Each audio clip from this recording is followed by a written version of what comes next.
नाही, तुमच्या हातामध्ये अफाट सत्ता आहे,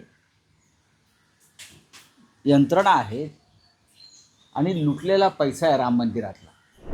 चर्चा सुरू असतात, मग कानावर येतात, कोणतं सांगायला येतं की आजही अमुक अमुक माणसाला ऑफर दिली, त्याला ऑफर दिली. म्हणजे काय करणार आहे? ऑफर करणार काय? मोदी अमर आहेत का? नाही ना. अमित शहा अमर आहेत का? नाही. देवेंद्र फडणवीस आणि एकनाथ शिंदे काय आजरा अमर आहेत का? कोणी अमर नाही, लक्षात घ्या. सर, आज तुम्ही तुमच्या विशेष लेखातून एक उदाहरण दिलंय. खरं तर राज्याच्या सध्याच्या राजकीय परिस्थितीशी विरुद्ध उदाहरण आहे. टॉल्स्टॉयची कथा सांगितली तुम्ही, नेमकं काय सांगाल? टॉल्स्टॉय हा फार मोठा लेखक होता, रशियातला तत्वचिंतक होता. त्याला भविष्याचा वेध घेण्याची शक्ती त्याच्या विचारात आणि त्यांच्या लिखाणामध्ये होती. आणि त्याची एक गोष्ट फार प्रसिद्ध आहे, ती म्हणजे जास्त हवरटपणा किंवा हव्यास किंवा फाजील महत्त्वाकांक्षा ठेवली की त्याचा अंत काय होतो, हे टॉल्स्टॉयने त्याच्या कथेमध्ये सांगितलं. त्याच्या कथेतला जो म्हातारा आहे त्याला संपत्ती आणि जमीन मिळवण्याची एवढी भूक लागली की तो दिवसभर जमिनीसाठी धावत राहिला.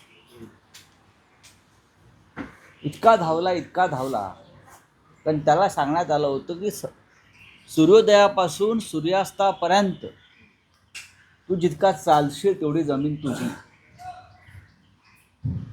पण त्याला चालण्यापेक्षा धावण्याची इच्छा जास्त झाली की जास्त जमीन मिळेल. तो धावत राहिला. तो दुपारी जेवला नाही, त्याने पाणी प्यायला नाही. चालता चालता तो आजारी पडला आणि मग ज्युपिटर हॉस्पिटलला ॲडमिट झाला. तरी तो धावत राहिला आणि धावता धावता तो पडला, वेशीवर येऊन पडला आणि त्याला शेवटी काहीच मिळालं नाही. शेवटी गावकऱ्यांनी त्याला 2 गज जमीन ही त्याचं नशीब आहे. हे सर्व राजकारण्यांसाठी आहे.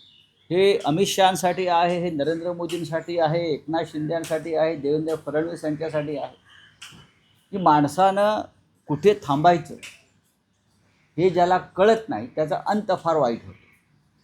हा जगातला नव्हे तर रामायण असेल, महाभारत असेल, बायबल असेल, पुराण असेल, हिंदुत्व असेल, कोणत्याही धर्मात पहा की एक त्यातलं तत्व आहे, एक मुद्दा असा आहे की तुम्हाला कुठे थांबलं पाहिजे हे जोपर्यंत कळत नाही तोपर्यंत तुम्ही समाधानी नाही.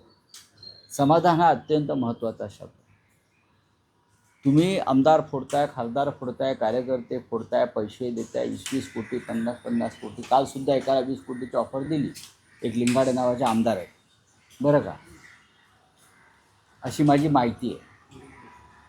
किती पाहिजे तुम्हाला? आणि मग इस्पितळात जाऊन स्ट्रेसमुळे दाखल व्हावं लागतं. हे करू नका. थांबा कुठेतरी, थांबलं पाहिजे. तर ही गोष्ट त्या टॉल्स्टॉयची की लोकांनी वाचावी. कारण आताच्या राज्यकर्त्यांना, राजकारण्यांना वाचनाची आवड नाही, म्हणून ती वाचावी, तुमच्या माध्यमातून समजून घ्यावी आणि एक पूर्णविराम तयार करावा. तर अंत आपोआप येतो, लक्षात घ्या. बोला.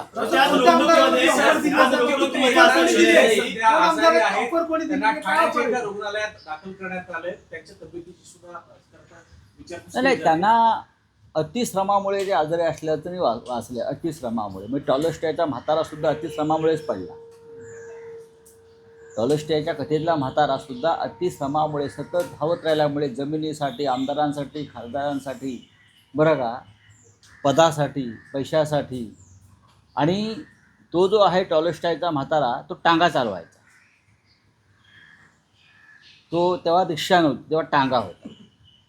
तेव्हा तो टांगा चालवायचा आणि टांगा चालवून उपजीविका कराय, अशी गोष्ट आहे. का मी माझ्या मनातलं सांगत नाही.